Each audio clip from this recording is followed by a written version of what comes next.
देखिए, महाराष्ट्र में हम लोग अपने तरीके से कार्रवाई करते हैं। जहां बुलडोजर चलाने की आवश्यकता होगी वहां चलेगा, जहां गलत काम होगा उसको रौंदा जाएगा, किसी को बख्शा नहीं जाएगा। हिंसा का पूरी तरह से कंडेम करते हैं, खंडन करते हैं। वायलेंस हिंसा नहीं होना चाहिए। किसी को भी कायदा कानून अपने हाथ में लेने का अधिकार नहीं है। पुलिस प्रशासन है। हम तो चाहते हैं कि पुलिस प्रशासन निष्पक्ष इंक्वायरी करे और जो भी कसूरवार है उसको सजा मिले, कोई बेकसूर ना फंसे।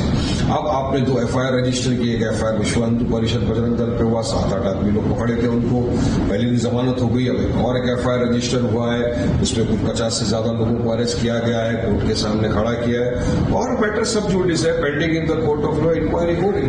महाराष्ट्र के मुख्यमंत्री देवेंद्र फडणवीस जी ने आज कहा कि हम पूरी तरह से जांच कर रहे हैं और जो भी कसूरवार है उसको सजा मिलेगी। तो अब तो चाहेंगे कि सर आप जांच इंक्वायरी को और आगे बढ़ाइए। जिन लोगों ने इतने दिनों से महाराष्ट्र का वातावरण खराब करने की कोशिश की अपने भड़काऊ भाषण के जरिए, उनके ऊपर भी कार्रवाई होनी चाहिए। ये जो नफरत इतनी फैली है महाराष्ट्र में, ये कुछ ऐसे नफरती चिंटू थे जिनके भाषणों की वजह से इस तरह का माहौल हुआ है, तो अब उनके खिलाफ भी इंक्वायरी कराइए, रुकेगा ये सारी चीजें। तो निष्पक्ष इंक्वायरी हो। चलो आपने बात करी बुलडोजर भी चलाएंगे के साथ। सुप्रीम कोर्ट ने अभी फिलहाल ही नवंबर में कहा कि बुलडोजर जस्टिस पूरी तरह से असंवैधानिक है, गैर कानूनी है। यदि आपको लगता भी है कि कोई एक्यूज उसमें इन्वॉल्व है, अगर कोई आरोपी भी है, तभी भी आप उसके घर के ऊपर बुलडोजर नहीं चला सकते, यहां तक सुप्रीम कोर्ट ने कहा है। तो फिर आप क्यों बुलडोजर की बात कर रहे हो? कि बुलडोजर से, जस्टिस से देश नहीं चलेगा। देश चलेगा संविधान से, देश चलेगा कायदे कानून से, रूल ऑफ लॉ से। सरकार को, प्रशासन को कायदा कानून का पालन करना पड़ेगा, रूल ऑफ लॉ फॉलो करना पड़ेगा, नहीं कि आप बुलडोजर चला देंगे। तो हम चाहते हैं कि बिल्कुल निष्पक्ष इंक्वायरी हो, जो भी गिल्टी है उसके खिलाफ कानूनी कार्रवाई हो और जो कोर्ट फैसला करे सब माने। नागपुर के कुछ इलाकों में लोग जमा हुए और दंगइयों ने पत्थरबाजी की, गाड़ियों को तोड़ा, दुकानों पर हमला किया और बड़े पैमाने पर नुकसान करने का काम किया। पुलिस ने भी अच्छी कार्रवाई की। 4, साढ़े 4, 5 घंटे में पुलिस ने इस पर पूरा काबू लाया।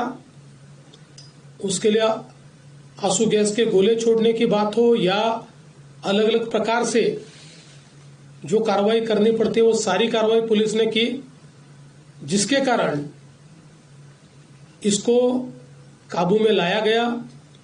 इसमें बड़े पैमाने पर पुलिस घायल हुई। पुलिस के हमारे DCP लेवल के 3 लोग और कुल मिलाकर 33 पुलिस के लोग और कुछ सिविलियंस और सारे कुल मिलाकर 40 लोग इस प्रकार से इसमें घायल हुए। उसके बाद पुलिस ने इन इलाकों में कर्फ्यू भी लगाया। अभी उस दिन के बाद इन इलाकों में कोई घटना नहीं घटी है, शांति है। लेकिन जो CCTV फुटेजेस हमारे पास उपलब्ध थे, अलग अलग लोगों ने वीडियोस दिए थे, उन वीडियोस को भी एनालाइज किया गया। पत्रकारों ने भी पुलिस के पास कुछ वीडियोस दिए, उसको भी एनालाइज करने के बाद जो दंगई है उनकी पहचान कर ली गई है। 104 लोगों को अभी तक पहचान कर पकड़ा गया है, जिसमें 92 लोगों को अरेस्ट किया है। 12-18 साल के अंदर के विधि संघर्षित बालक है, उनको उस कानून के तहत उन पर कार्रवाई की गई है। और जब तक आखिरी दंगई को पकड़ा नहीं जाता, ये कार्रवाई रुकने वाली नहीं है। ये कार्रवाई चलती रहेगी। लगातार एविडेंस आ रहा है, उस एविडेंस के आधार पर ये कार्रवाई यहां पर चल रही है। ये भी तय हुआ है कि ये जितना नुकसान दंगइयों ने किया है, इसका पूरा हिसाब निकाला जाएगा और ये पूरा नुकसान उनसे वसूल किया जाएगा। और अगर वो नुकसान के पैसे नहीं भरते हैं तो उनकी प्रॉपर्टी को बेचकर ये नुकसान भरपाई की जाएगी। किसी भी हालत में इस प्रकार से किसी को दंगा करके दूसरे को नुकसान पहुंचाने की इजाजत नहीं दी जाएगी।